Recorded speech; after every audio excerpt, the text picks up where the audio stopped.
What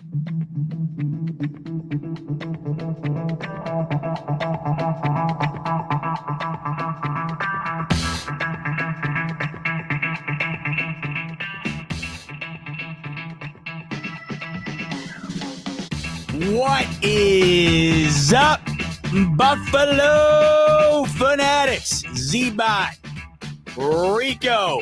Heyo. It's Z-Bot and Rico late night on a Saturday evening. Powered by BetUS, where the game begins. 125% sign-up bonus via the link in the description below. Up to $2,000 on your first 3 deposits. The second preseason game for the Buffalo Bills is in the books. 9-3 victory in Pittsburgh over the Russell Wilson and Justin Field-led Steelers. Another electrifying outing this preseason, Rico. 2 preseason games for the Bills, 2 touchdown-less games. 9-3 victory. At least Tyler Bass is getting his reps, Rico, huh? Tyler Bass is getting his reps, and his confidence is being boosted, and that's exactly what we're looking for. If we're putting touchdowns on the board, we might as well put some threes up there, and that's exactly what Tyler Bass came out to do today.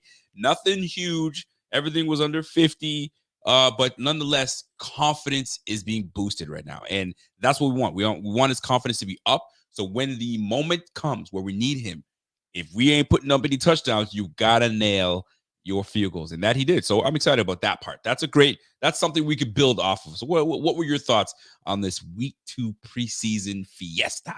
Let's start right where it began. I don't know. I want to get your thoughts as well, of course. But where are you at because I think what we get most excited for in the preseason, and we'll talk about it. I mean, obviously the linebacker situation tonight, which was very exciting to see from an undrafted player for our Buffalo Bills. We saw some tremendous performances out of Greg Rousseau, Ed Oliver. We'll touch on all that. But going into the evening, I think what people are most excited for is to see a couple of reps from JA-17 and the boys. That's what everybody looks forward to in the preseason games, especially when you're under the impression that you're going to get that. So you know how it is. This is how I was last week. Finally, get a chance to see Josh Allen with Keon Coleman, Curtis Samuel. And last week it was a 3-and-out immediately. Allen got one more series, and then boom, it was over. I think he wound up throwing 4 total passes last week. So you go into tonight, and you're thinking, all right, maybe he'll get a little more. We finally get to see Allen throw a ball to Coleman. Maybe we get a touchdown drive or at least a sustained drive. First series for the Bills. And if you're like me, you're like, wait. That's a tall dude right there walking out on the field with a mustache, but I don't see a 7 next to that 1. I see an 11. I see a 1-1. Don't remind me. J.A. not walking out on the field, and I'm thinking all day long, I'm excited to just see at least a series or 2. And Mitchie Trubisky, the Bisky, walks out and starts for the Buffalo Bills and pretty much plays the entire first half. And boy, oh boy, Rico, it was not good. But how did you feel when you didn't see Allen walk out there? The Biscuit. I was actually, can I be real? Yeah. I was actually pissed. Listen, I was actually pissed because we had to wait all day to know that he ain't playing. And we're waiting till, for me, 8 o'clock. Game is 7 o'clock for you guys. We're like, all day. You're like, you know what? Last week was just, for me, I didn't like it. People were giving me flack because I was like, I don't like the showing. And they're thinking that I was upset because we didn't win. I don't give a rat's butt if we didn't win. It was about what did you show on the field. And they didn't show anything. So I'm thinking this is the week that they right their wrongs. Whatever we didn't do right last week, we're going to do it right this week. Why? Because majority of the starters are going to stay in. Isn't that what coach said? We're going to play about a quarter and a half, maybe, right until the second half, right? We'll clear the first half at least. Mitch Trubisky coming out. I was like, oh, hell no, man. Why isn't Curtis Samuel in it? Why is Josh Allen not in? I was like, oh, no, these guys are playing with us. And this is the product you get. You got this product on the field, a 9-3 game where we couldn't move the ball. Mitch Trubisky had less than 100-yard passing. Ben DiNucci. The Nucci gang came onto the field. Doesn't even know the playbook. And all we did was run the ball. And I anticipated that. But, I wanted to see more of Josh Allen, more of Keon Coleman, more of the O-line together. Get some kind of momentum to go into week 1. We have no momentum. Like, whose decision to cut him and why? Excuse me, cut him. Whose decision to just say, you know what, Allen, you're not playing this week? Like, it's not like you were going to start him with the old line that is just depleted. Everybody's intact. Everybody's there. So what's the problem? It's like, bro, sometimes McDermott makes these decisions. I'm like, bro, come on now. Get your guy in there. But I get it. You don't want to harm your quarterback because you know that if you harm your quarterback, there goes the season. But are you looking at it that way? Are you more like, I'm pissed? Or did you like, it's okay? Or it's just preseason? Were you in that mode, or were you actually annoyed like I was? No, I was annoyed. Of course I was annoyed. We wait all day long. Selfishly, I'm annoyed. Now, McDermott, of course, was asked about this. I think the first question he was asked after the game, and his reasoning was fair. It was a bit rainy out there. The conditions weren't the best. Get out of here. Are you a football player or not? I'm guessing, Rico, the sentiment might be because if you saw McDermott after Milano went down, we'll talk about that because you and I haven't talked about it together yet. But we haven't. But you saw McDermott, and he just looked dead inside addressing Milano getting injured. And I'm guessing it might just be a bit easier going into next week knowing you didn't throw Allen out there to even subject himself to anything with the rain or whatever. I guess I get it to that point. But selfishly, of course, for me, I'm watching Patrick Mahomes earlier in the day on NFL Network throw behind the back passes to Kelsey, and Xavier Worthy's lighting it up. And I'm like, yeah, I want to see the Bills do a little bit of that tonight because last week it was pitiful. And tonight, now marking 3 weeks from tomorrow when these Bills kick off, I do want to see an essentially rebranded Buffalo Bills offense put something out on display before they take it into a game that actually counts. We go back to last year, and the first game of the year for the Buffalo Bills might have been the worst game that they've ever played with Josh Allen in his prime here. It was absolutely abysmal, and I'm trying to avoid that week 1 this year against an Arizona Cardinals team who I promise you is going to be better than advertised. They're going to be better than they're just the Cardinals. This is a better team than we saw last year out of Arizona, and they're going to want to prove that early.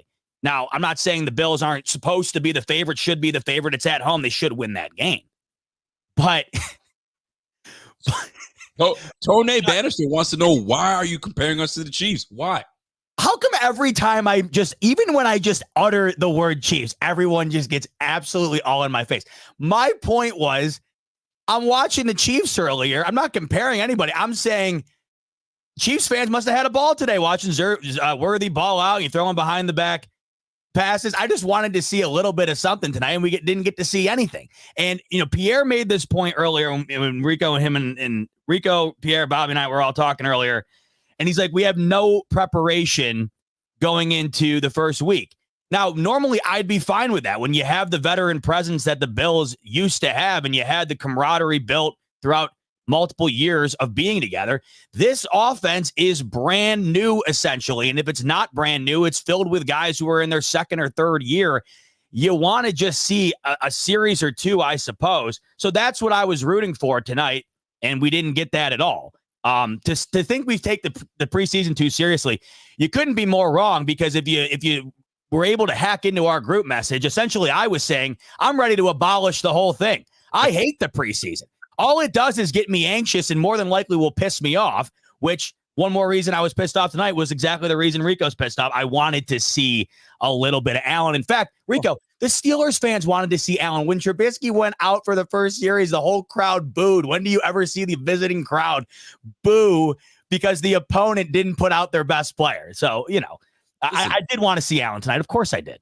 Of course everyone wants to see Allen. And it's not about just seeing Allen. You want to see what we've been trying to advertise this whole offseason, is that we've got new receivers. Let's see a little bit of what Khalil Shakir can do. We already know, but let's see it now without Diggs, without Davis. Let's see Khalil Hollins. We didn't have Hollins last week. Okay, so we had Hollins this week. Okay, so now everyone, no Curtis Samuel. Like, just all this shuffling back and forth. And the excuse is because of rain. It rained.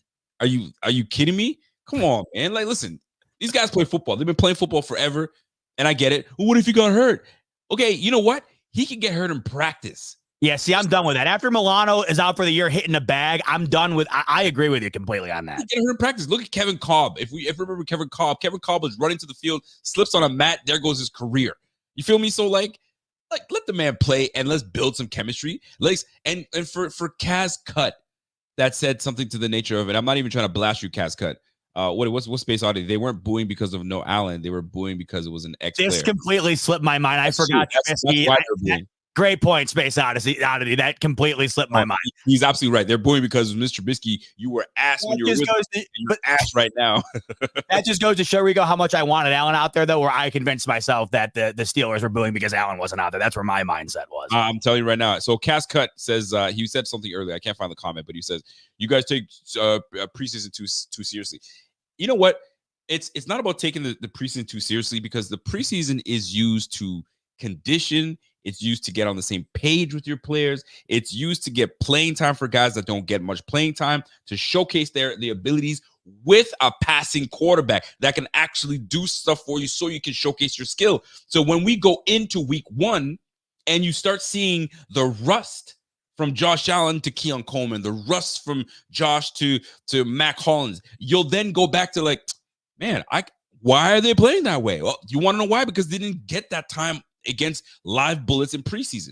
Doing it in practice is one thing. You know, it's thud. It's 7-on-7. Like, all that is bullshit. When you go against a guy that's toe-to-toe trying to knock your block off, that's what I want to see.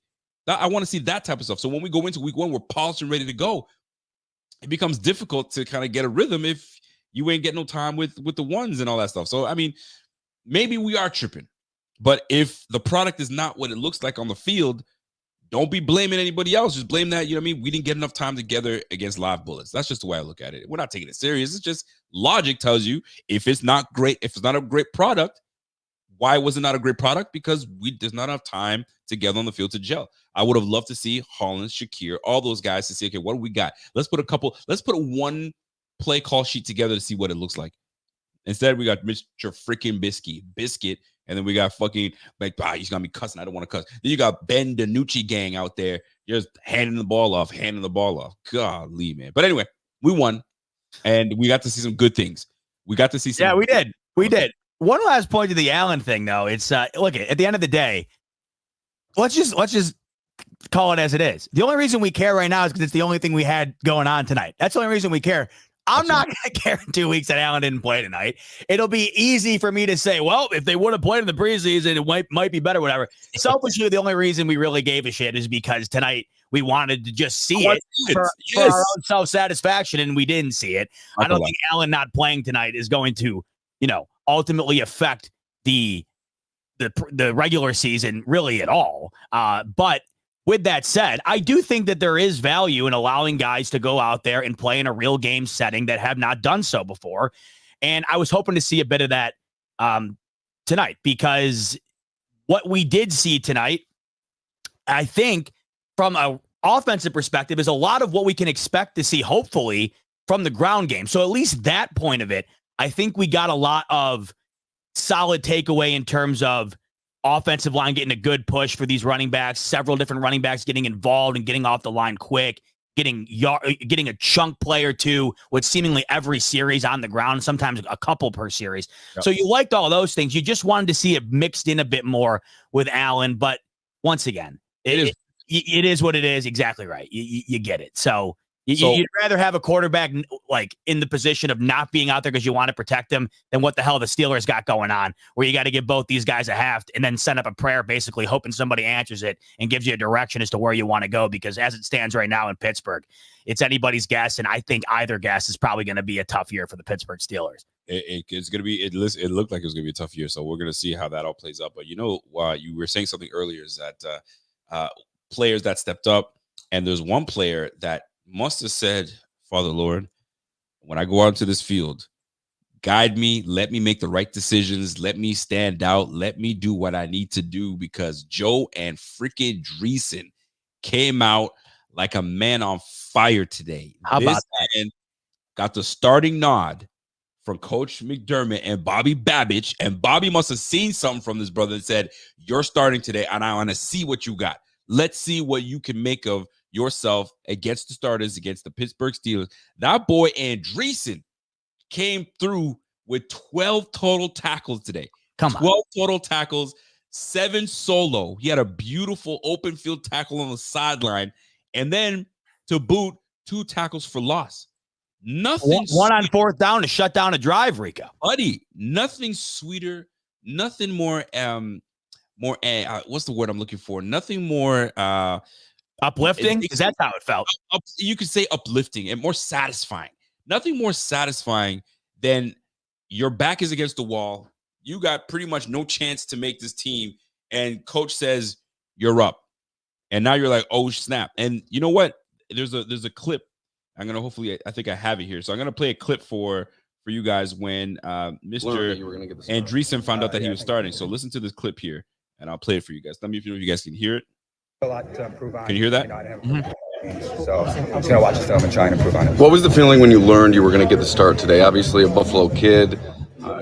Most people always dream of playing for the Bills. What was the feeling when you learned that you were going to get the start? I think 2 days ago, maybe, they told me, which is kind of nice, so they didn't surprise me with it or anything like that. They told me TV wasn't going to play this game, and we have some injuries in the linebacker room too. So there's definitely a sense of nervousness coming over me when they told me. But kind of like I said, I'm an undrafted guy, and I kind of looked at it as an opportunity. Kind of like nothing to lose. A lot of people aren't really expecting me to make the team. I'm a rookie tryout guy, so it was just something to take full advantage of, and hopefully I showed it to people out there. And you had a lot of friends and family in the stands. How big of a help was that? My mom told me I actually saw her before the game and told me we had a lot of people coming out here, so that was a good feeling. Actually saw some of them before the game too. Some people that have moved from Buffalo and I haven't seen in a while, so that's definitely cool. Now, how dope is that, man? So cool, dude. When you have nothing to lose, you got the nod. Obviously, there's a sense of like this warm feeling. I'm nervous. It's like, oh snap, I'm about to get my start. Like I either bomb this or I show out. And this is what I love. Sports in any sport that you play. When your name is called to step up to do something you love, and you have your opportunity, you have to nail it. And he did that. Now the question becomes, did he do enough to push to make this 53-man squad? That's the big question. Did he do enough? What are your thoughts on Joe Andreessen and his potential on making this 53-man roster? Well, for starters, imagine growing up in the area, being as big of a fan as we all are, and then instead of sitting behind the microphone talking about it, you're sitting inside of the shoulder pads playing in it. That's exactly what Joe Andreessen got to do tonight. So I should say, make the team or not. I mean, my God, how cool is that? Say tomorrow he gets cut. You can tell everybody till the end of time you went out against the Pittsburgh Steelers, and it wasn't like they were playing against some quarterback they picked up off the side of the road. You got Justin Fields out there, a former number 1 overall pick, starting quarterback in this league, Russell Wilson, Super Bowl champion. I mean, that's an amazing story in its own right. But let's talk about the seriousness of the situation beyond, good story for Joe Andreessen, nice bar story he'll have. Let's face the facts here. Matt Milano, and we'll talk about it a little bit more later on, of course, but it makes me sick to even say it because I got to get used to it again. But Matt Milano, done for the year, right? Not going to be an option. Now, Terrell Bernard, really relying on him to be able to pick up where he left off last year, but another guy who had his season cut short last year. And we have seen time and time again the injuries on the defensive side of the ball ravish this Buffalo Bills team. So you're looking at the depth chart right now for the linebacking position. You'd have Dorian Williams step up, take that starting spot alongside Terrell Bernard. By the way, speaking of Dorian Williams, dude looks like he's in the best shape of his life right now. I don't know if you've seen pictures of him recently, but dude is a monster. He's a monster. So you're expecting that's the way it's going to go, right? But then you got Balin Spector right behind. Yep. And you got Nicholas Moreau that's there. You got Deion Jones that you don't want to sleep on Deion Jones. He didn't really help himself today as much. Aloha Fashea, I always Ulufushio. Yes, exactly. Ulufushio. Right. The rookie linebacker at Washington. Yeah.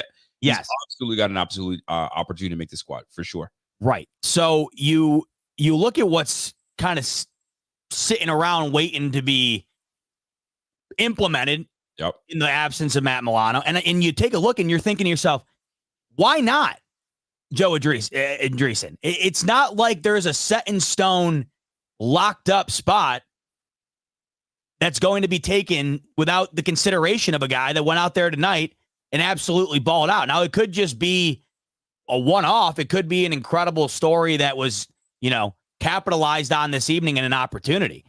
But I don't see why a guy like him couldn't fight for a role that is pretty much wide open right now. And you saw what he was able to do tonight in situations that mattered. I go back to that 4th down right in front of the end zone. Justin Fields, 4th down, and he's on the ball like a moth to the flame. And he gets the tackle for loss, ends the Steelers' drive. Like you had mentioned earlier, 12 total tackles to lead the team. That's a crazy stat line, especially when you've never played in a professional setting like that. It's extraordinary. So, yeah, it's a great story. But when you actually get down to it, why was he out there starting in the first place tonight, Rico? We might not know a hell of a lot about the guy, but the coaching staff has been watching this guy day in and day out. I have to think there's a reason that when Matt Milano goes down, you announce this guy to be the starter in just the second preseason. There has to be more of a reason than, let's just go see what this kid's got. He has had to have proved up until this point that he at least earned the right to go out there in a starting role and prove what he had. So I don't know, man. We obviously won't know until we do know.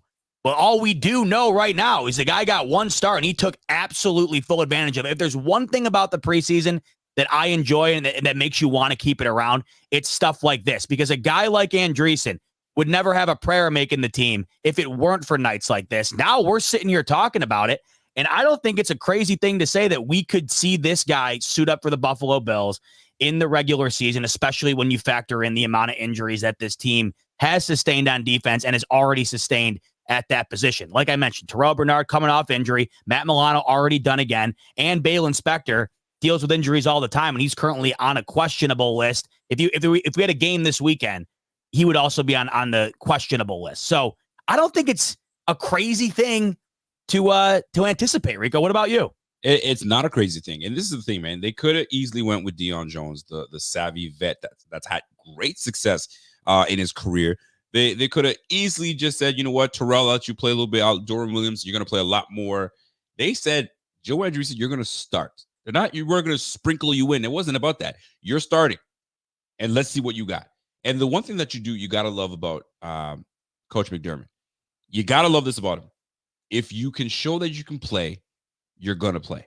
I know we bust his balls for he doesn't like playing rookies. He doesn't like doing this, and he only sticks to, if you can play, you can play. And you've seen it. Cam Lewis, undrafted guy out of UB, and he's now one of the focal points, special team guy, and can play left and right and play all over the place, and he's still on this roster, right? So Joe Andreessen coming in, and everyone loves a sweetheart story. This is a sweetheart story. The undrafted guy out of the local boy out of Buffalo coming in and got to start and really showed out. So now he's got to build on that momentum. It's all about building on what you put on film and go from there. Now, did he have some moments where he looked kind of lost? There were some moments, but for the most part, he sniffed the ball and he's right where the football was. And good things happen when you smell where the football is. You see football, you go football, and you tackle football. And that's just what it is. And that's exactly what he did today. And he proved that he can play with these boys. That's 6'1", 230, give or take. He's not a big, stout linebacker, but the boy was running left, right, center. And he did, man. I'd like to see him a lot more in coverage. A lot of this was run tackling and so on and so forth. Him in coverage is what I'd like to see more of. And go from there. Terrell Bernard obviously excels there. Dorian Williams is going to have to get better in that regard. But, Dorian Williams is a whole nother ballgame. That boy can smack a brother, and you'll know. But the story today is Joe Andreessen and how he took full advantage of the opportunity given. And that's what sports is about, opportunity. Give me my chance, and I'm going to make the most of it. And that's exactly what he did, and I loved every bit of it. And now it's made the job of the head coach and defensive coordinator a lot more difficult. I put him to start thinking, okay, maybe he'll do well, but I didn't expect this. So now it's like, we really got to take a look at this kid. And if he's something that we feel he's going to be, maybe we got to stash him on our roster. Or if we can find a way to put him on the practice squad, so be it. But he did a fantastic job. Kudos to him. Now, we're going to stick on the defense. Was there anybody that stood out to you on this defense that you're like, okay, my eyes are on you. I saw what you did today. Anybody stand out to you? Well, one more point, just real quick on the situation surrounding Andreessen. Yeah, talk to me. Based on a wasn't expecting that, but damn standpoint, go ahead and look at the defensive roster in general. And you could probably say that about it. When did we not say this about just about everybody on here? You said the same thing. Well, I didn't know Terrell Bernard was going to be that good. Christian Benford, who the hell saw that coming? Teron Johnson, all of a sudden, he's going to be one of the best in the league at the position. I remember his coming out party, right? Pick 6 against Lamar Jackson. No one even knew really who the guy was at that point. Now, all of a sudden, cornerstone on the defense. You bring in Rasul Douglas last year. Oh, he's washed up. Just happens to have one of the best seasons of his career last year. You look up and down this defensive roster, and it almost gives you even added hope that the guy has the ability to be something. That's the one thing McDermott never gets credit for. There's a ton of guys on this defense that all of a sudden you take for granted that are good. I don't know if they would have been that good in another setting with another coach. McDermott constantly gets ridiculed for things that don't happen either offensively or the other team does, never gets any of the credit for stuff like this. So just to recap, or just to put a bow on that, Rico, it's been done several times before on this team. Now, not to the extent of an undrafted guy from Buffalo. I mean, this is a whole different ballgame. It's an incredible setting to be a great story. But to think that there were guys on this team that were just supposed to be as good as they are is not accurate. So this certainly could be another one of those guys on that list that you look back on and say, man, unbelievable that he winds up being what he was. Speaking of unbelievable, you know who else was unbelievable today and was unbelievable last week? Gregory freaking Rousseau. Thank you, because you asked who stood out on the defense, and there were 2 guys I was going to go, and that's the first one on my list. Absolutely. Greg Rousseau was a man amongst boys today. And in the short time that he got onto the field, he was giving Broderick Jones a handful. Number 77. I made a mistake when I was on Bleacher Report. I said 74. 77 could not handle Greg Rousseau. Greg Rousseau was inside. Greg Rousseau was outside. Greg Rousseau was jacking him up. He was eating his ass. Buddy, 2.5 sacks coming from Greg Rousseau. And I'll tell you, if Greg Rousseau is playing for the contract that I know he's playing for, look for him to have double-digit sacks this year. He is going, not only because we know Greg Rousseau is a great run defender. He defends the run extremely well. He's got length. He's got strength. He's got all that good stuff. But the one thing that I've always wanted Greg to enhance in his game was his pass rush, to get after the quarterback. And it's not like he's not capable of doing it. He is. He had he had multiple 5-sack games when he was in college. So he knows how to get after it. And I interviewed him a couple years ago at his rookie season. Few years ago, Jesus, it feels like it's been forever. His rookie season, and I asked him, it's like, what is it when you get in the zone? He's like, it's all about setting up your offensive tackle. Do a certain move multiple times. He thinks he's got you. It's chess. And a minute he thinks he's got you, boom, you switch up with another move. And it just looked like he just could do what the heck he wanted with Broderick Jones today. And Broderick Jones is going to go back to the film room and look at the film, and everybody's going to look at him and be like, bro, you got manhandled. You got moved all over the place. And that is concerning for the Pittsburgh Steelers. But what a great, great moment to see Greg Rousseau come into his own. And he's getting that money. He's going to get that money. They gave him this 5th-year option. They picked it up. So now he's playing for a big contract. So this is the year. Double-digit sacks coming up. Greg Rousseau, he's showing it. He showed it week 1 in preseason. He showed it again. And I think he's going to have a solid year. He has to stay healthy. If he stays healthy, that's a double-digit sack guy and could push for a Pro Bowl. I'm so pumped for Greg Rousseau. Yeah, and I think you also look at the situation at hand, and now you got Russell Wilson fighting for a job, right? So this was like during those series, this isn't your bullshit preseason, go out there and hand the ball off and then get off the field and let's get out of here, stay healthy, and move on to the next week before we inevitably get to the regular season. This was a moment tonight for the Steelers that was somewhat seismic. They're trying to figure out what the hell the future is going to be offensively for them. They're trying to weigh the option between Justin Fields and Russell Wilson. And tonight, Russell Wilson's back off an injury. And this is the first opportunity they get to see him in a game setting in a Pittsburgh Steelers uniform and see if they have something there. And Greg Rousseau absolutely ruined the coming out party.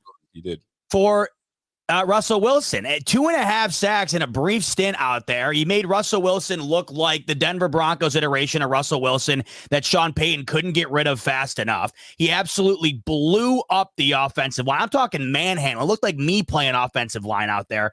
We know Greg Rousseau, when he was drafted, he was easily fitting the bill of the guys that Brandon Beane is obsessed with, and it's the mutants as we refer to him. The guy is a freak athletically, also the size, right? You were kind of waiting for it to all maturate into something like we saw tonight where all the cylinders are clicking. And I think that when you pair him alongside Ed Oliver, who had another great night tonight, and you talk about the contract situation, people, I feel like, forget that the Ed Oliver contract, it wasn't like, let's 100% do it. There were plenty of people out there on the fence about it. I don't know if it's worth it. I don't know if re-signing Ed Oliver, it almost felt like it was the sentiment surrounding Tremaine Edmonds, but just lesser. I think there were more people who wanted Ed Oliver than Tremaine Edmonds, but there was still a conversation out there. And then you pay Ed Oliver, and I don't think you could imagine what you would be like right now going into the season on the defensive line without a guy like Ed Oliver, because now he's the face of the defensive line. Greg Rousseau has the opportunity to get to that point. I think, as you were mentioning, Rico, we've seen the steps. We've seen the progression. Absolutely. And it's nights like tonight that make you realize what the guy's capable of. And I'll reemphasize, it's not like he's out there tonight in a preseason situation that was meaningless, in a preseason situation where guys are pretty much just playing flag football. They were going out there to try to get an initial read on Russell Wilson and this offense, and Greg Rousseau absolutely rained on the parade. So an extraordinary performance. And I know we talk about the regular season as something that's just you want to get through it, but it's the moments like tonight. This is why we wanted to see Allen, by the way. It's the moments like this. Like if Allen were to go out, I'll give you an example. Earlier today, Xavier Worthy, I think he had like what? 3 receptions. A huge catch from Mahomes. Yep. It doesn't mean anything, but it gets you excited and it gives you an idea of, oh man, imagine if we see more of that in the regular season. This is why we like to see these things. This is one of those examples tonight for the Buffalo Bills on the defensive side of things, where you get to see that tandem of Oliver and Rousseau, and they both decimated the offensive line of the Steelers. And guess what, Rico? They're not going to get the credit for it, but Monday morning sports talk radio is going to be shitting on Russell Wilson. And you can thank Greg Rousseau for that. Whether you're a fan of Russell Wilson or not, the inevitability is he's going to get dogged on because it was an awful outing. I don't even know if they got a first down. And if they did, it was very forgetful. Ed Oliver was the reason why that's going to be the talking point Monday morning. Absolutely. Russell Wilson today, 8 for 10, 47 yards, 3 sacks with a rating of 86.2. So he was taking what the defense was giving him, and we weren't giving him a whole lot. And the time that he needed to make and dissect and make those throws, he didn't really have that time because Greg Rousseau was on his behind. So was Ed Oliver. So the one thing that you can always depend on and rely on is McDermott's defenders will always be ready. Whether you're an undrafted guy or you're a veteran guy, you will be ready to be impactful on this defense. You're where you're supposed to be, and you're sniffing the football. That's what matters. And you saw that with Andreessen today. You saw that with Greg Rousseau. You saw that with Javon Solomon. Javon Solomon had some nice flash moments in the game today. So a lot of us can sit there and kind of worry that we don't have Jordan Poyer. We don't have Micah Hyde. Oh, yeah, Leonard Floyd is gone too. Oh, we just lost Matt Milano. It was all doom and gloom. I'm not saying that we won't have our struggles this year. There's going to be times that players and teams and quarterbacks will pick apart our weaknesses, but this is where coaching comes in, and you gotta kind of shorten up those deficiencies. So I think we're going to be just fine on on defense. I think we got the players to do it, and we didn't have a full capacity. We didn't have the Von Millers, and we didn't have everybody in rotation. So I think we'll be great. We'll be fine. But I love seeing Greg Rousseau come in and really flash and show you, okay, I got it. So it's a matter of time until we really gel. But like I said, I'm almost with you. I don't know if there's a rule where you can say, oh man, can we just cancel preseason week 3 and just go into week 1? Because ain't nobody trying to see any injuries. And it's just going to be straight backups playing. And you saw what we have in Mitch Trubisky, and you certainly saw what we have in Ben DiNucci. And it's not Ben DiNucci's fault. You just got here. You're trying to learn this offense, and kudos to him. He was able to, make a few passes today. He went 3 for 5. He threw 5 passes, and one of them was a screenplay. I think that went for 20 yards? Not even. I'm not even sure what it went for. The long. I forgot what his long was, but is he the one who hit Davidson, the tight end? Is he the one who hit him for the long gain, or was that no, Trubisky? that was Trubisky. Trubisky hit Davidson for that 27-yarder, and we go from there. But the receiver spot is another concern of ours. I mean, I don't want to move on to it just yet, but it's just nice to see some of the starters get their time on defense, and it's just a matter of building. You want to build on what you've done, and that's what I like preseason about. If Josh Allen came in and played and he went, let's just say he went 7 for 19. I won't even say 17. 7 for 13, right? 7 for 12. All right, and he had 88 yards and a touchdown to Keon Coleman, bro. Call it a day. I'm happy. There was the ball was moving. Yes. He hit his target. He hit the guy that we drafted, and let's roll. But we got none of that. So that's why fans like myself and others are like, dang, man, we really wanted to see Josh Allen. But I mean, shoot, we get it. We don't want to get him hurt. And if he does get hurt, we're done. And we don't want to be done early in the season. So let's just hold off and we'll wait till week 1. But nonetheless, it was really good to see some players flash today, especially those of Greg Rousseau. Javon Solomon did some good things today. And we're looking forward to more. Let me switch up. I have to ask you something. So looking at this receiving crew, you were able to see a little bit of Mac Hollins today. Yep. So obviously the big 4 is already in check. You got Keon, Khalil, Curtis Samuel, and Mac Hollins. The bottom of the receiving crew is it's a mess right now. It's falling apart. MVS going down and getting absolutely blasted today didn't help. I must have turned my head because I didn't see. It looked like a routine tackle. Maybe I missed it. I don't know if it was really bad or not. But the fact that he got to leave the game on a cart with a neck injury is something to consider. So are you leaving the receiving core the way it is and let the guys battle the way it is? Or are you bringing in the likes of Corey Davis like they've been having a conversation about? Or do you let things play out with the Andy Isabella, Justin Shorter, KJ Hamler, and so on and so forth? Because Claypool's gone. So what say you on receivers 5 and 6? Yeah, because we were just having this conversation last week where we were saying who's going to be on the outside looking in of this wide receiver room. And you were saying MVS, I was saying Claypool. And now fast forward a week, and it could be both. Claypool, already lock it in. He's done. He's not on the team anymore. Injured all throughout the preseason. Didn't even get to really get a look at him. And then they make a settlement, where it's paid leave essentially or whatever it is in the NFL when you're hurt and can't participate. Done. So that opportunity, whether it would have been something we all for the most part thought it wouldn't be, but we were like, hey, why not see what the opportunity might be for the Bills this time around, as opposed to the other teams he's been on that were, it hasn't been able to work out. So that option's off the table. Yep. And then MVS, who you're thinking, throughout his career, a lot of inconsistency, and it's been more consistently than it has been, something you want to sign up for long term or rely on. But he has had flashes, and even had so against the Bills last season, where what he's capable of, and you're thinking maybe you can get a little bit of that too. And then tonight winds up getting carted off, which absolutely sucks. So you do look at this receiving room, and yeah, you get Pat, you go to Coleman, Shakir, right? And then you have Hollins and Samuel. Past that, I don't even know if it matters. Like Rico, at this point, it's going to have to just be the gut decision of the coaching staff as to how they feel approaching next up in that regard should be. I mean, you go immediately to the tight ends after that. As it sits right now, there's nobody else outside of those guys that anyone's going to rely on to be impactful for this Buffalo Bills offense. I think that MVS was that guy that was fringe in terms of thinking he was going to be impactful for this offense. And now you're unsure if he's even going to have that opportunity. Now, we don't know the extent of the injury yet. We'll find out, I'm sure.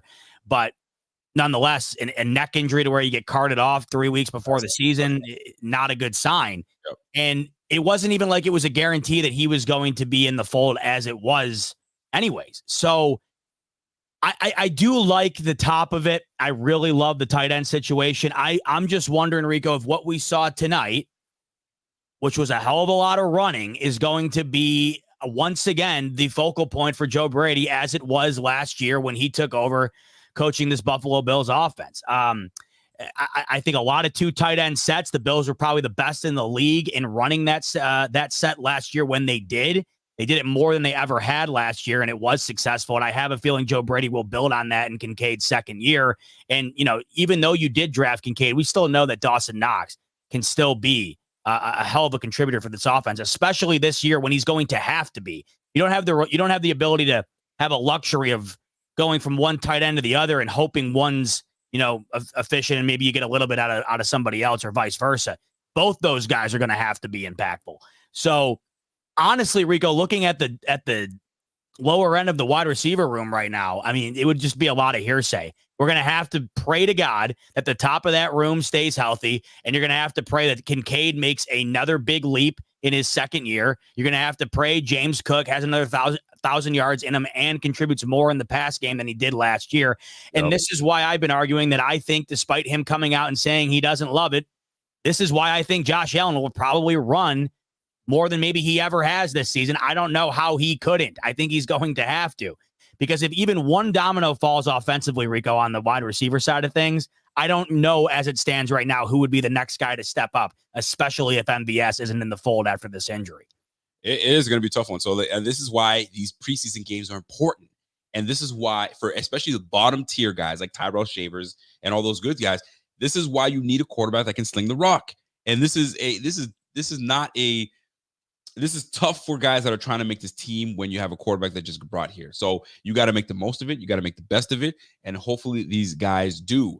So before we get to our next topic, I did want to talk about a wonderful opportunity we have had, and we partnered up with Autograph, folks. Yeah. Ladies and gentlemen, if you guys aren't familiar, we partnered up with an app that you guys can, everything Buffalo related, where you want to get your articles, your videos, your podcast, everything you can think of is right here in your Autograph. It's a free download. Go ahead and download that. We partnered up with them. And here's the cool thing about it.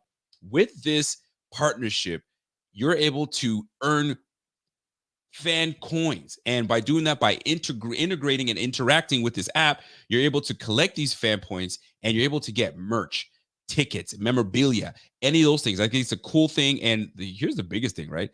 There's a guy by the name of Tom Brady that has something to do with Autographs. So this thing here is an amazing opportunity, and it allows you guys to join and download that app. And here's the good thing.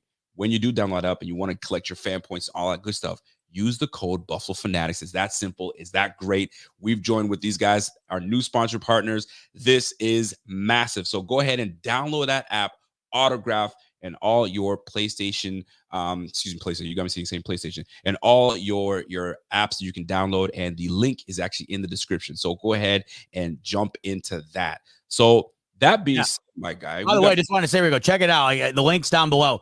If you ever use like Reddit or anything, essentially it would be like having a gigantic forum for nothing but the Bills. So here it is on the app, and what you have in one spot, all your favorite podcasts are on in the Bills, all your favorite YouTube shows, all your favorite articles, and all of the top tweets, all in one spot. You can even watch this show right now on the Autograph app. You can watch this show. You can listen to our podcast, all the while you're earning points that can go towards a variety of things that you can use towards more Bill stuff like tickets and jerseys. Really cool idea, and we're really happy to be partnering with them because we love the premise. So excited to be working with Autograph.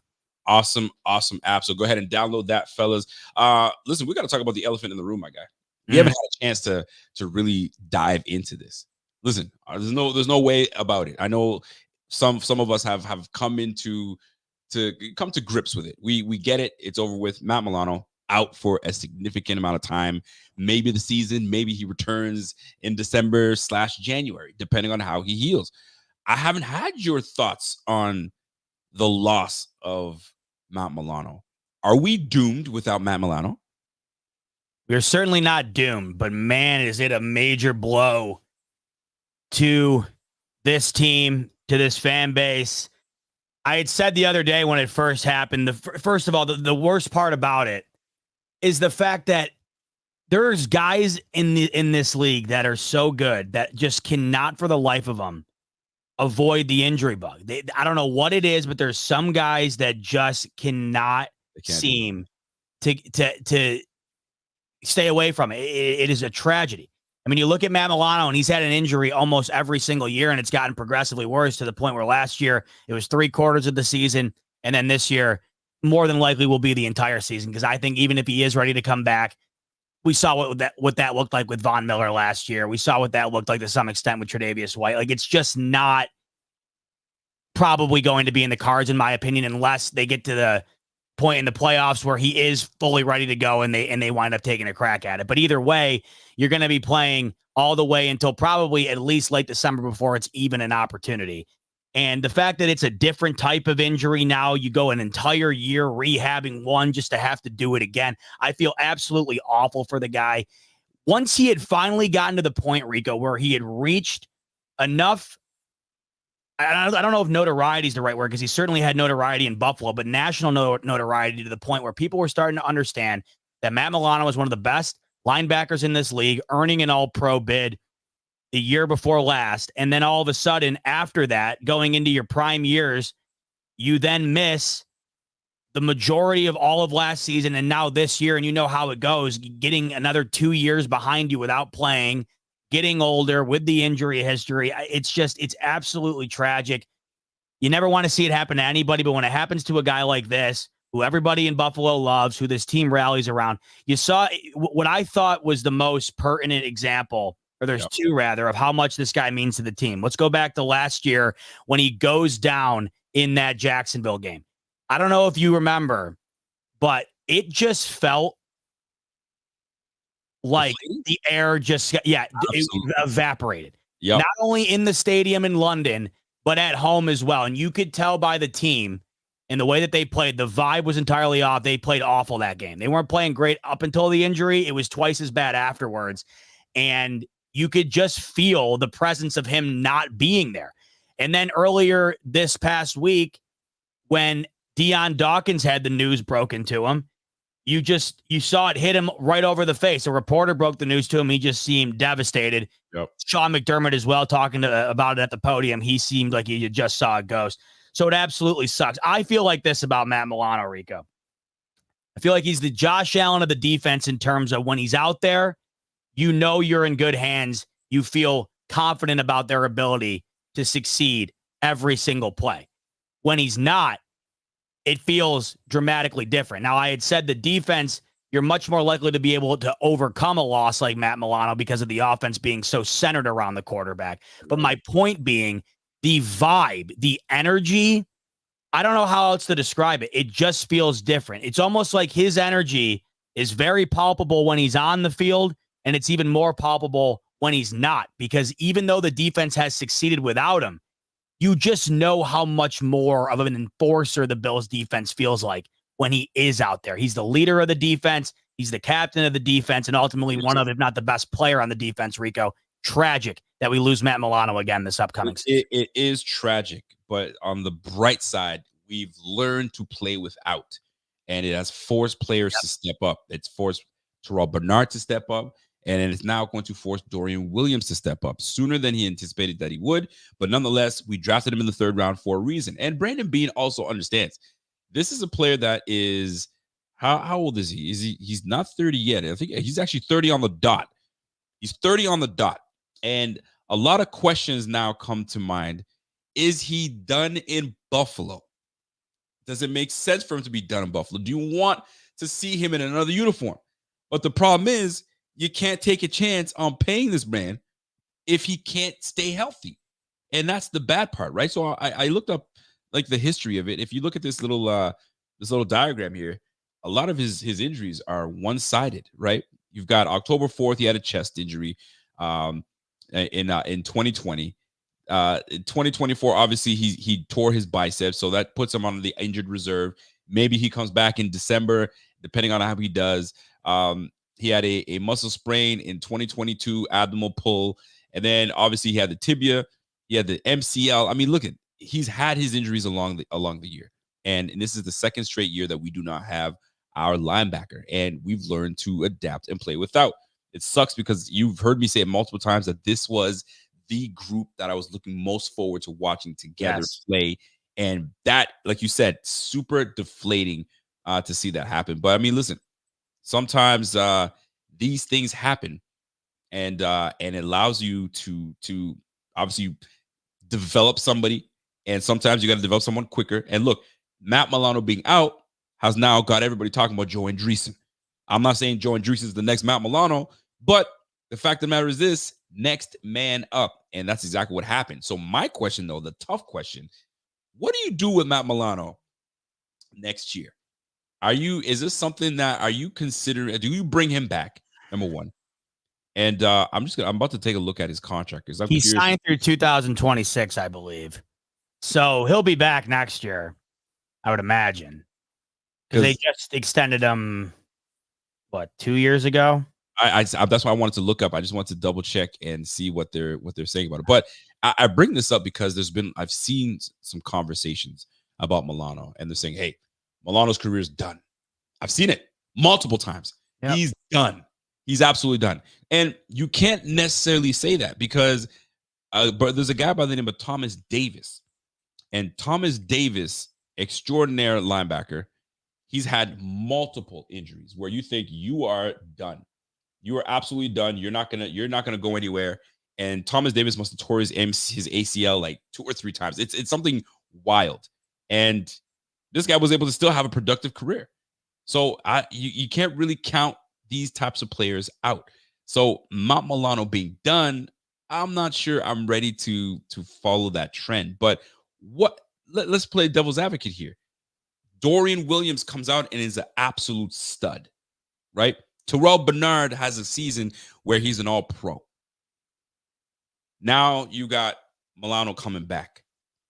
You have Dorian Williams going to his 3rd year next year. You're in a predicament. Yes, you have 3 great players, but now you have one that's been starting, has been doing well. And what do you do with Matt Milano? And we do change our defense and go 4-3? Doubtful. We like our nickel in Teron Johnson. So what do you do? And I see I've seen so many people talk about it's over. You got to move on from him before it's too late. Because if you try to re-sign him or bring him back to another team and you have him on the roster and he does it again where he gets hurt, then you're back in the same spot. He's 30. It's not going to get any better. So I'm putting you in a tough spot. Is it a no-brainer? Bring him back. I don't want to hear anything about it. Go. But then what do you do with the development of Dorian Williams? What do you do with the development, the prowess of Terrell Bernard, if those things work out? I'm putting you in a tough spot, I know. So what are your thoughts on that? I think we just got a carbon copy example of what this could possibly look like with Tre'Davious White. Because Tre'Davious White was an all-pro and gets injured, misses a season, comes back, gets injured, misses another season. Now he's not a Buffalo Bill. And the Bills have now had to get too used to playing without Matt Milano. And, they're way better with him. But they have succeeded in terrific fashion. I mean, they haven't just gotten by. They have been a top defense without him. It's just the luxury of having him is just night and day. I go back to the Chiefs game every time from the divisional round last year. If Matt Milano's out on that field, I just don't think Travis Kelce's running all over the field all day like he does. Like it's night and day. And same can be said for Bernard, right? So when you have these guys go down, it's just it's devastating. But when you're talking about this stuff, it's when it really gets even more devastating because from the business perspective, you would never have wanted to see Tre'Davious White go, but that is exactly what ended up happening, and it was the right decision. It had to be made. Now, luckily for us, he's signed up until what's that say? After the 2026 season. That's right. So we have a potential out if we want to move out from his contract. Correct. We can do it in 2026. The dead cap hit would be $11 million. Correct. $11 million dead cap hit. But that implies that he will be here next year. Absolutely. He's here next year 100%. So this is the difference, in my opinion, between this and the Tre'Davious White thing. Tre'Davious White, it was, I don't know about you, but it just seemed blatantly obvious he was not going to be the same after that injury. He seemed hesitant to come back. When he did come back, he went down almost instantly, and it just never felt the same. Matt Milano, the dude, I think the dude is just an absolute dog. I said this the other day, like the guy, I'll just say this, I wouldn't want to bump into him in an alleyway. You know what I mean? The guy is a freak like that. I think that there's probably nobody on the field at any given moment who's willing to play harder than Matt Milano does. I mean, I think this might attribute to why this stuff happens to him. He's hitting bags to the point where he winds up blowing his shoulder out. I mean, yeah, his bicep out. So, to say, you know how I feel about Matt Milano. He's one of my all-time favorite players. So it makes me sick to even discuss this. But I'll say this: comes back next year and plays well. You don't have to. I don't even have to consider it. But here's the deal: you come back out next year and you get hurt again. I mean, I think we all know where this is going. I think we absolutely all know, and it's inevitable that way. I think that out of anyone else, I think a guy like him can come back and perform because I just think he has that wiring like that. I just think he is built like that. But so let me tell you this, tough, man. I'll tell you, it's a tough one. So let me tell you this. So right now he's got a cap hit of $12 million. All right, so that's what his cap is toward. That's the money towards our cap. Next year, that's $16 million. All right, so that's significantly more. So he gets hurt. 60 mil just to sit there and chill. If he gets hurt with that opt-out going into 2026, it's over. But here's the thing, though. And in the comment section, Alton said it, and Walter is backing it up. They've moved on from Stephon Diggs, and he had a major cap hit. Now, obviously, the difference is they were mutually not interested in one another, clearly, because he got moved.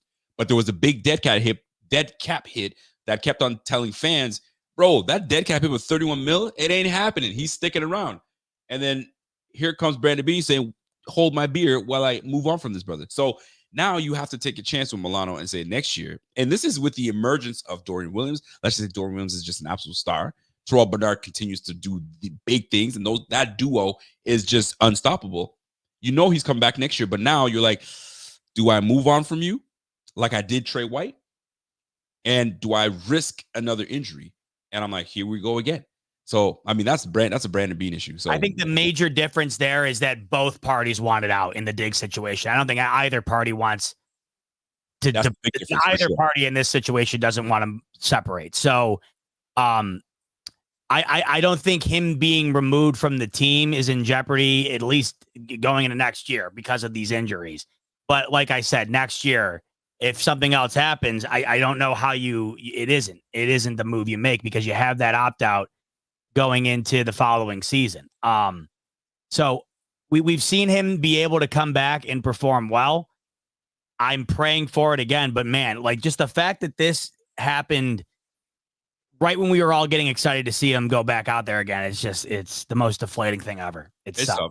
And folks, let's premise this. This is not something that Bot and I want to happen. We want Milano back and we want him on the squad for a long time. But then you just know that business has something to do with this. Do you risk another injury?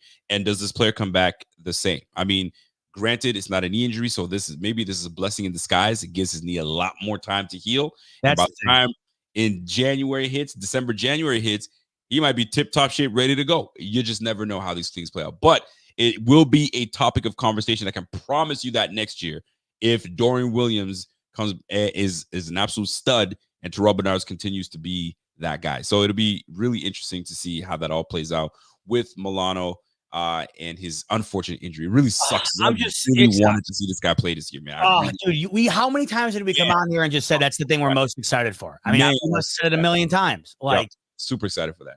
I don't know if this factored into it at all, Rico, but I figured I'd share you this before we moved on to our next topic. This is the latest odds from BetUS on the AFC East. I don't know if the Milano thing factored into it. I doubt it, but regardless, just figured I'd show you this before we move on to our next topic because I found it to be awfully interesting. You notice anything about those odds right in front of you? Oh, how about that? We have a new leader in the doghouse, folks. According to BetUS, by the way, link in the description below, 125% sign-up bonus up to $2,000 on your first 3 deposits. If you want to go in and take that link and take advantage of the Bills now being the second overall favorite to win the AFC East to the New Jersey Jets, who haven't made the playoffs since 2010, feel free to go take advantage of that. So I figured I'd show you this, Rico, because people are like saying, oh, we don't have to worry about this. We don't have to worry about, that. Clearly there's people out there who feel differently because the Jets have propelled themselves up to now being the favorite to win it all in the division this year. So talk to me. What in the heck changed the odds? I mean, the odds were tight to begin with. I mean, Yes. I think I think we were at 170 and they were 170. They fluctuate all the time, but either way, regardless of the fluctuation, it just goes to show you how tight it really is. So what changed? What made the Jets leap the Bills? Maybe it was the public perception of the game last week, even though it doesn't matter, the Bears blowing out the Bills. That could be something. I mean, you know how it goes. There's so much that factors into this. It could be the Milano situation. I just find, no matter what the reasoning, I find it just utterly fascinating. The team that has not made the playoffs in well over a decade is now propelled to be the favorite over the team that's won this thing in 4 consecutive seasons. I can't get enough of it. It's my favorite. It was always like the Dolphins were always the ones that I'm like, I just can't wait to beat that ass this year, right? The Jets are 100% that for me this year. The Dolphins are still that, but it's the Jets with Aaron Rodgers. If we could have one win this year where the Bills just unleash the dogs, it would be that Monday night, week 6 in New York, because Rico, this stuff, every time I see it, and you'd figure I'd get used to it by now, but I can't. It kills me. Listen, I'm gonna tell you right now, man. The Jets are not a team to play with. I've been saying it since last year. Everyone, oh, Rico, you shook. You're shook of the Jets. Blah. Listen, Zach Wilson took it to us. All right, Zach Wilson took it to us, and now they got Aaron Rodgers back. And I don't know if you saw the footage today, but Miles Sanders, in a I guess it was a joint practice with the Panthers, and was running towards Sauce Gardner. Sauce Gardner absolutely lit him up to the point where the cart had to be called out. Really? I didn't see this. Listen, you type in Sauce Gardner into what? Let me see if I can find it. You type in Sauce Gardner. I'm gonna find it for you guys right now, because he absolutely put I just saw it on his arse. He put, listen, I'm gonna share that shit right now. Oh, Rico, you got had. You How got did get had? It's not Sauce Gardner and it's not Miles Sanders. Oh my gosh. Sauce Gardner commented on it and he said, I think even if that was me, the world wouldn't believe it. They know I don't hit like that. Well, and I was baffled by that, because I'm like, Sauce Gardner did that? I'll pull it up. Clip so many times. I was like, that guy's way too big to be Sauce Gardner. I was going to say, dude, Sauce Gardner is like one of the skinnier dudes on the football field. Absolutely. Here it is. So here's Sauce, and it even got community noted, Rico. That's how I'm so glad. I'm so glad. It went viral. Here it is. I mean, that's a hit, though. Damn. Boom. I'm like, Sauce Gardner did that? That ain't Sauce Gardner. I was like, damn, I'm like, since when did he get swelled up like that and he hitting like that? Corner? Bow. That's how you. I'm like, that's safety Chuck Clark. Chuba Hubbard, though, that's no joke getting hit like that. Well, first of all, Chubb Hubbard's not a big guy. He's a fellow Canadian out of Saskatchewan. Is he now? Saskatchewan. But you don't run like that. You put your head down. You bury that safety. What are you doing? Or you juke around him. I mean, you're an open field man. Yeah, you're a speed guy. You're not a power guy. Chuck Clark will lay the wood, and that he did. And now you got carted off allegedly. Now I don't even know what to believe nowadays. So nonetheless, it's bad when it gets community noted. I know, right? It's these guys who put ESPN in their handle, and then you click on their profile, and it's like covering ball sack sports or whatever the hell. Like you can never tell. It's hilarious though. Well, Mr. Walter says I ain't taking the Jets serious until they give us a reason to. Preach to them all. I mean, they should have gave you a reason last year, so I don't know what you're talking about. They should have gave you a reason last year. Oh, should they have another losing season? I certainly did get had by Sauce Gardner. So Gardner. But yeah, nonetheless, yeah, man. So at the end of the day, listen, the Jets. I mean, it's gonna go back and forth between the Jets and the Bills on winning the AFC East, unless the Dolphins come out. Dolphins done to you? I mean, listen, you can never say Dolphins are done. I mean, they look good, and we'll see how it plays out. But I mean, we've made the Dolphins our child, our stepchild for so long. I mean, it's just something that is a guarantee to happen every year. So we'll see how that plays out. But the Jets, on the other hand, it's gonna be tough. Has your win total changed for the Bills? We went about 12 wins for the Bills. Now that the way they've looked, has it changed? Are we down to 11 wins? Are we up 13 wins? I mean, once again, so here's what the public perception is, right? It's 10.5. And we talked about this before on BetUS. I am absolutely on alert. Don't you swear. I am absolutely on alert. Don't worry, folks. I am not. And Yes, you are. I will be put on alert when I hear the siren. But right now, I'm hearing nothing but dead silence, folks. There you go, big guy. Right now, 10.5. And we talked about this before on BetUS, but the under's the favorite, Rico. The under's the favorite. Now, to me, let me base this off of what I know. This team got to 11 last year with twice the injuries, including Matt Milano. I'm not going to say this team is not a double-digit win team, 11-win team, until I see it right in front of me. Because last year, Rico, they were on pace. They really should have been 8-9. I mean, let's be honest. The way things were going, 11-5, or excuse me, 11-6, and a division title, a playoff win. They should have been at home. The way things were going, it hasn't changed for me.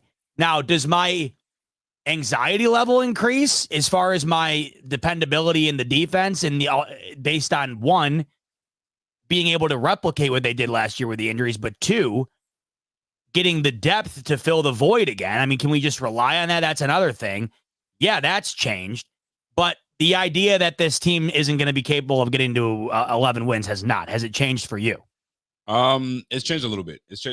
Because I haven't seen the chemistry yet. Well, that's a good point. I know. I haven't seen the chemistry yet in these preseason games. We got to keep it a buck. I know people want to say, oh, it's only preseason. You're right. It's only preseason. And we haven't seen anything from Josh and the starting unit. And what we did see of Josh and the starting unit, it wasn't great. It wasn't great at all. So I will hold my reservations for this team on the 12 wins. I'm going to stick to 12 wins because that's how I started it. But it certainly isn't going to be 13 wins with the way. What about 14? This team is. How about? Excuse me. Yeah, exactly. You could even keep that serious face in there. I'm like 10.5 wins is apropos. 11 wins. Yeah, I mean 11 wins is still. But question is, does 11 wins get you in? Yes, 11 wins is going to get you in. 11 wins is going to get you in. Here's the nice thing, Rico. I think we will know exactly what this team is by October 15th. That's how I see it. I think. What game is October? That's Tennessee, isn't it? No, because by the Tennessee, well, good memory, because the Tennessee game's the next one after that. Okay. But by the time October 15th will be the Tuesday following the Jets Monday night game. Okay. Mm-hmm. Up until that point, they'll have played 6 games, and here are the 6 games they'll have played: Cardinals, Dolphins, Jags, Ravens, Texans, Jets. Okay. 5 of those 6 games are against 5 AFC teams that everyone anticipates is going to be either in the playoffs or fighting to be in the playoffs in the last couple of weeks.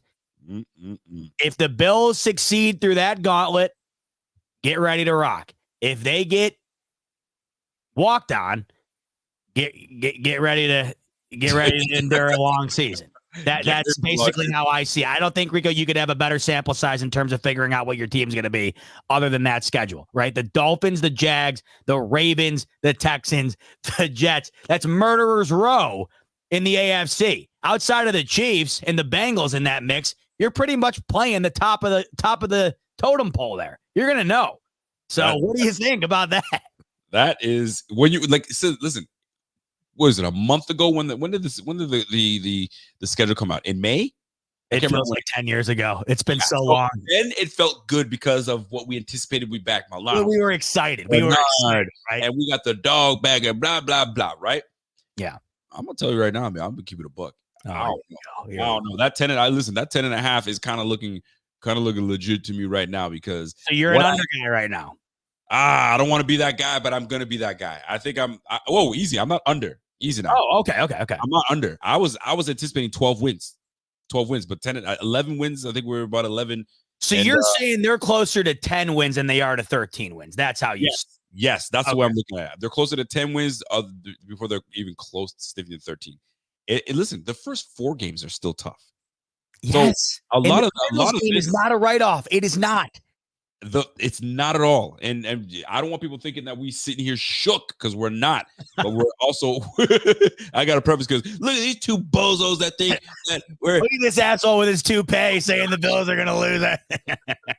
You feel me? So we're not at all saying that, but we're also keeping it real, because the first 4 games, I mean, it ain't a cakewalk. It certainly is not a cakewalk. The first all 6 of those games. And by the way, I'm pretty sure you think the Titans are going to be better than they were last year, right? Absolutely. I think the Titans. So that's another one. Seattle is no joke. The Dolphins, again, this schedule in general, it is a rough go.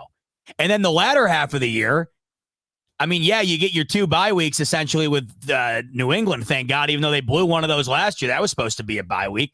But then, in order here, you got a Richardson now led Colts team that was close to making the playoffs without him last year, and then it goes Chiefs, Niners, Rams, Lions. Oh, it's tough. It's gonna be tough here.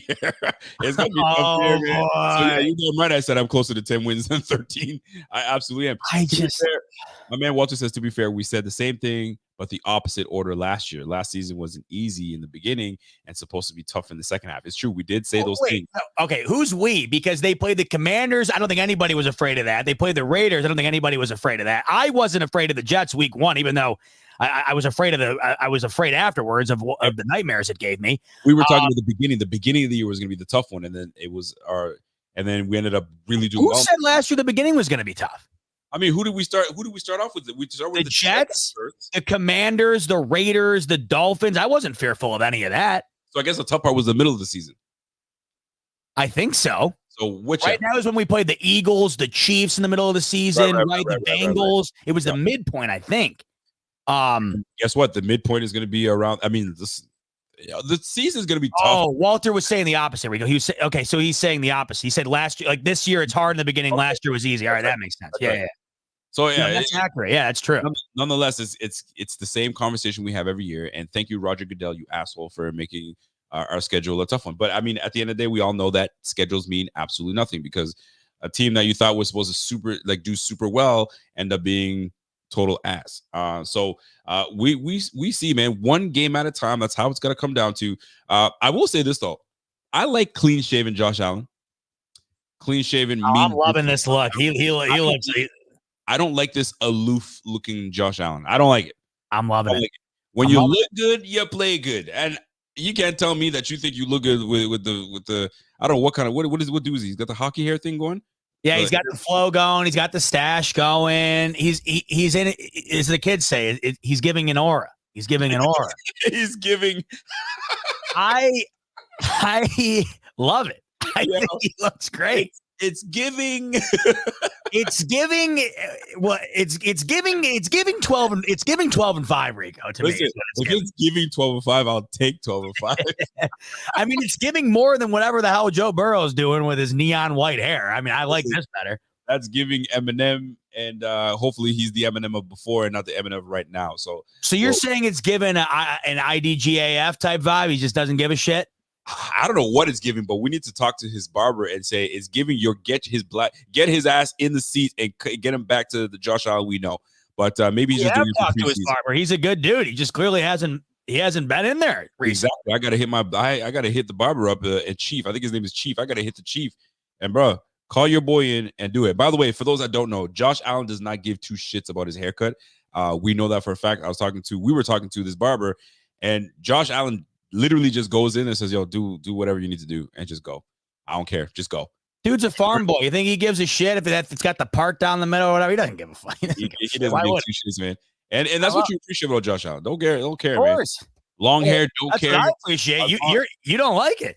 You don't like the do. I like clean shaven, focused Josh. This new laissez-faire California boy / rancher look. Hey, listen. It's giving what's that rancher movie that's going on right now?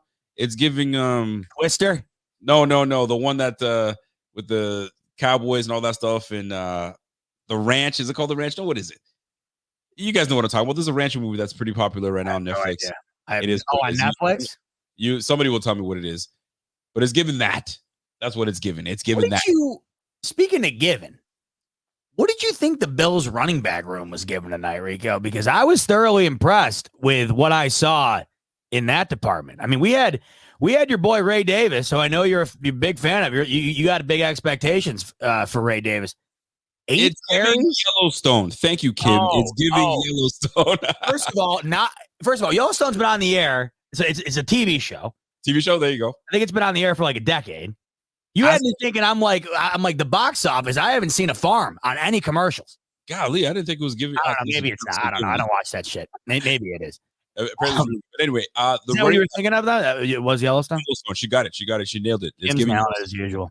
Rancher, all that nonsense. But anyway, the running back room. Let's touch 7.3 yards a carry tonight, Rico, for Ray Davis. Frank Gore Jr., God bless him, man. Following his dad's footsteps tonight, looked phenomenal. He had 5 yards a carry, 8 for 41. And I thought James Cook and his limited availability tonight, Rico, he also looked really good as well. The offensive line really redeemed themselves from last week.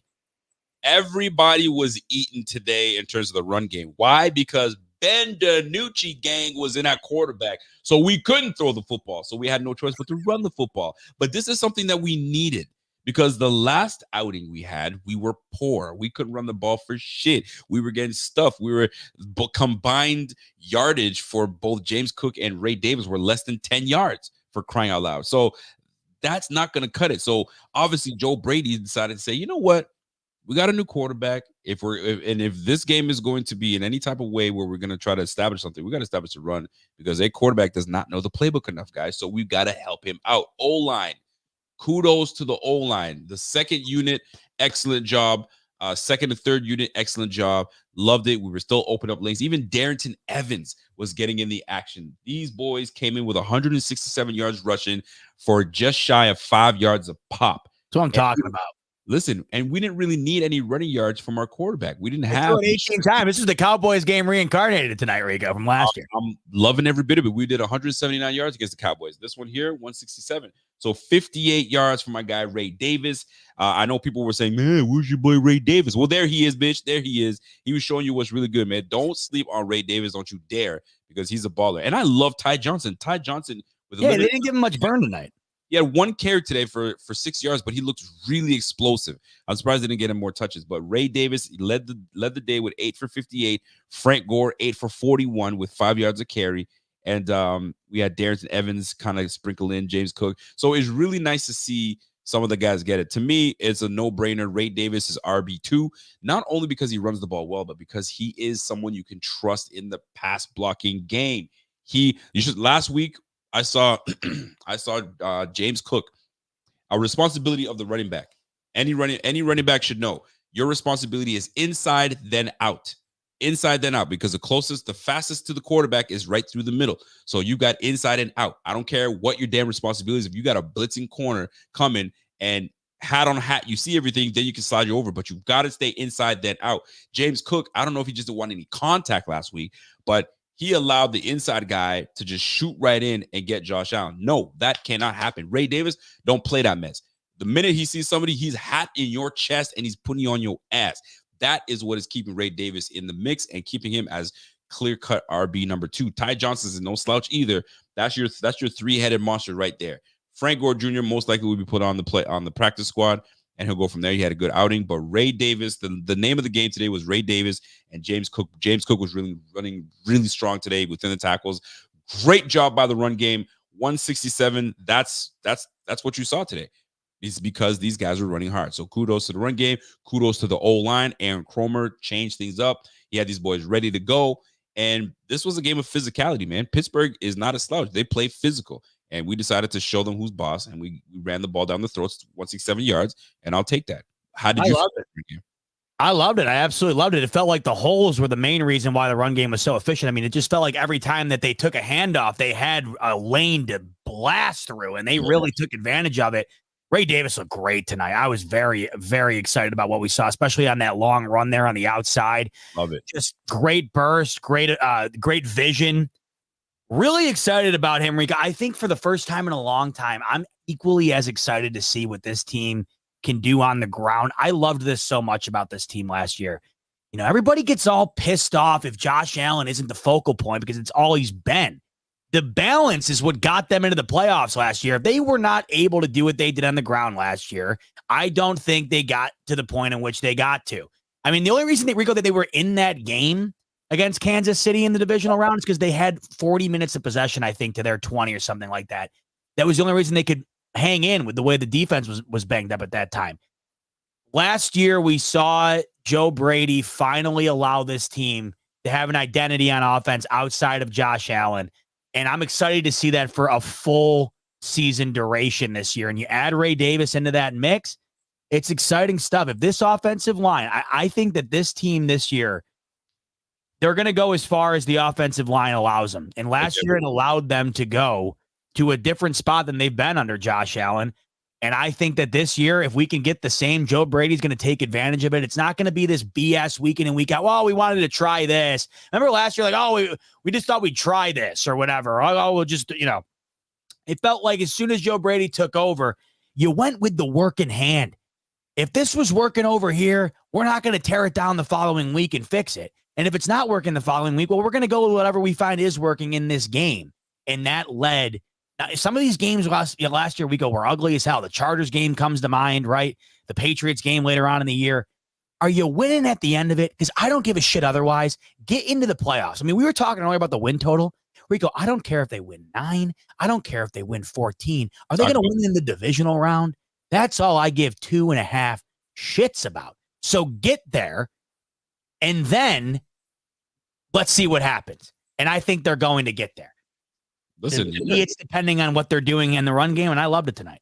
You're preaching, brother. You're preaching, and I'm with you all the way. So that's why it's just selfishly. I don't want to say selfishly. That's why we wanted to see Josh Allen and the boys and really see what they can. I mean, look at the receiving numbers, Rico. That's the counterpoint to this. That's what we also wanted to see. I'm telling you, the max anyone had tonight was 2 catches. Buddy, it's and the best reception today was a throw to the 4th tight end of the game, exactly. Mr. Zach Davidson. So I mean, listen, like people are saying, it's preseason. We get that part. Obviously, it's clear, but it's nice to see your starters get in and get some action in there, and that way we look okay. We cool, because last year I remember we did the same panicking the first week, second week they put a little game plan together. We look good. We're like, all right, that's all I need to see. Thank you, God. Let's go. So we'll see. Week 1. In week 2 in the books of preseason. Now week 3 is going to be absolutely brutal. It's like the most throwaway week of all time. It's the absolute. Well, thank God we got college football at least. College football, that'll be able to get us over. Listen, we'll who are you rooting for this year? Oh, my Penn State Nittany Lions, like I do every year. They'll disappoint me like the Bills do every year. So hold on. So if Penn State vanish, like we're dissolving Penn State. Is there anybody else you root for? Do you root for the Penn State like you root for the Bills? Oh, I don't root for anything like I root for the Bills, but my Penn State's certainly my second closest for sure.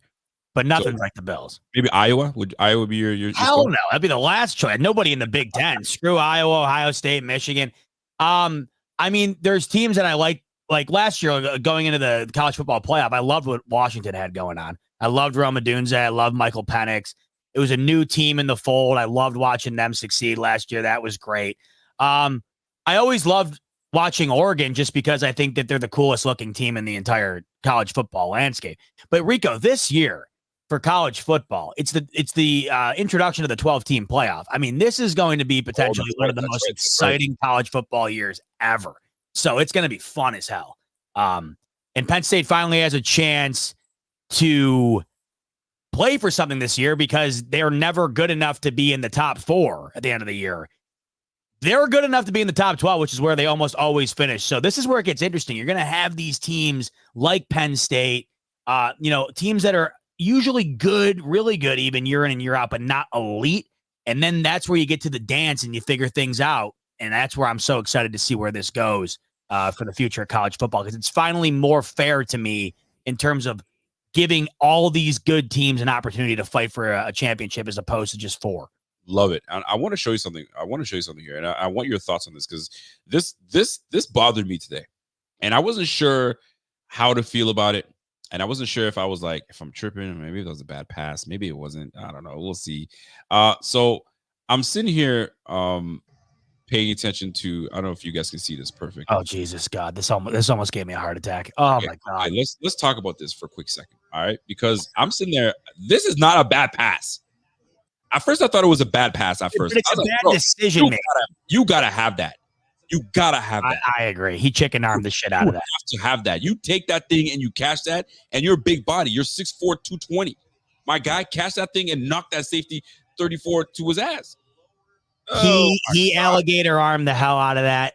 I listen. Mitch, was the decision to throw that in the preseason? I mean, was it the best? Like, did he almost get him killed? Yeah. No. At the same time, though, Rico. At the same time, in a game, Josh Allen's throwing that 10 out of 10 times, and it should be a touchdown.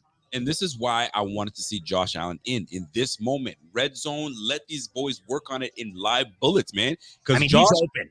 If Josh is doing that, he's throwing it low. I know for a fact Josh is throwing it low and inside to him, so that way he can cradle him. You know what I'm saying? But I know it's not a great pass, but you got to come down with that. You got to come down with that. To me, Rico, what you just said, that needs to be on the inside shoulder, no farther over than the middle of the chest. Inside and low. Inside and low, so that way he can cradle it and come in with it. I mean, at least that's my opinion in this regard, right? So, but he should have caught it. I mean, he should have. You gotta catch that. And then so you're sitting there going, okay, I mean, it's not the end of the world. And then it's our rookie second round pick. And then you see stuff like this. Play here. Mahomes going down the field. He's wide open. He's got the football. Xavier Worthy. You know, you see things like that, and you're like, oof. Well, for starters. No, I don't want to hear no for starters. No. He's wide the hell open. He's not running a crossing pattern with two guys within 2 inches of him. But yeah, this pissed me off. I hated seeing that shit. Plus, he scored a touchdown. Plus, he scored a touchdown from Carson Wentz. He's back, baby. Wentz. You gotta nail that. I need that from you. It's just what it is. And then you just see like this you can't have. You can't have that, man. And this is a pass you gotta catch, Keon. I don't care. I don't want to hear anything about it. You gotta catch that sucker. I know it wasn't great, but it hit your hands, bro. It hit your hands. You gotta catch that sucker, and he didn't. So anyway, not to throw salt in it because it's always going to be, I'm going to tell you right now, man, I want everyone to know there's always going to be a link from the Bills to the Chiefs, right? Andy Reid, Sean McDermott, Pat Mahomes, you know what I'm saying? Trey White. Now Trey White's gone. Josh Allen. And now Xavier Worthy, Keon Coleman. I mean, so there's always going to be some kind of tie. So that's why we need all the chemistry, all the stuff going between Josh and Keon. I mean, it's only preseason. You're right. It's only preseason. And what I'm seeing is building of the chemistry. See, that I agree entirely with. Like that right there. If the Bills did that today with Coleman, we would have all been pissing over it. Oh, my God. You see this shit? Future. But when Xavier Worthy and the Chiefs does it and we bring it up, it's like, oh, you know. I'm just saying, man. Change it to the Kansas City Fanatics. Why don't you? I think you just said it perfectly. You just want to see that so you know. I mean, I think we've had enough of this. We just need football. We need real football with these guys out there. But I'll give the Chiefs credit. Mahomes is out there playing a whole first quarter today. And, you know, doing things like that. Coleman, to me, though, on that play, I think the silver lining, he looked good coming off the line there on that route. I mean, he got at least 2 steps on the guy. But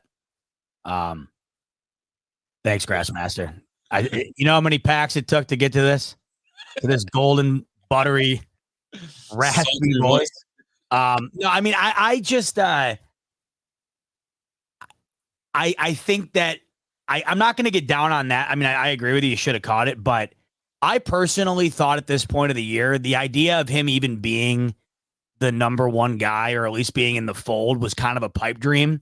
I think it's way better than that at this point. So that's where I'm kind of, you know, we can't really form an opinion without knowing. It's going to take a few weeks into the season. We just have not seen anything. Rico cheers for every team.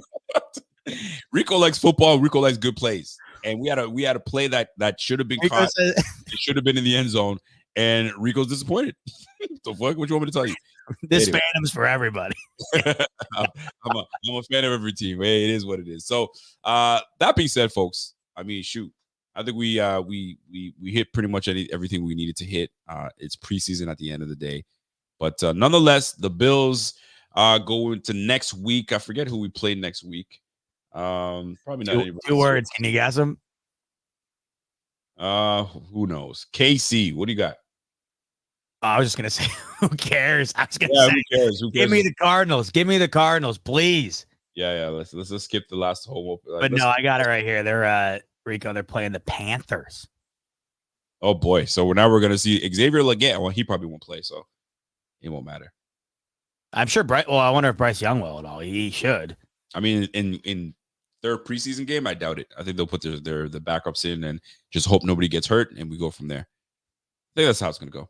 Yeah, I mean, everyone knows the last week of it is just it's literally just pray you get out of that thing early and you're set and you're ready to go. Any last words there, Bot? Yeah, I'd say last words on your way out. Subscribe, like, and BetUS, link in the description below. 125% sign up bonus up to $2,000 on your first 3 deposits. And you saw what we showed you earlier. Right now, the Bills win-loss total 10.5, and the Jets are a slight favorite. So take advantage of that while you can. But tonight, Rico, overall, I'll say one, it was better than last week. There was more positives to take away and discuss. 100%. And above anything else, Rico, we're one more week towards actual football. We are literally rounding the corner here. Brother, you said it. And yes, there was some love for Solomon. I said that earlier. I'm a big fan of Solomon. I thought Javon Solomon is polished. And I think that once you get him on the field, man, he's going to do some problems. He was in that backfield often today. So it's just a matter of time when this guy starts to polish, get enough reps where he's going to start finishing plays. And it's going to be awesome to see. Great times. Listen, we talk about BetUS, but we also talk about our new partnership with Autograph. Go ahead and download that app. It's big free. time. And listen, man, you want to win tickets, merch, all that good stuff. Download that app. Use the code Buffalo Fanatics. It's legit. It's dope. You guys can't miss it. There's that logo. You see that in your app stores. Go ahead and download that and go from there, folks. Yep. Link in the description below for both. Thanks so much for joining us tonight. Bills beat the Steelers 9-3. Oh boy. Second week of the preseason in the books, and we are 3 short weeks from tomorrow away from actual football. We'll be back with you next week for more here on the Buffalo Fanatics YouTube channel. But until then, folks, much love and go Bills. Go Bills.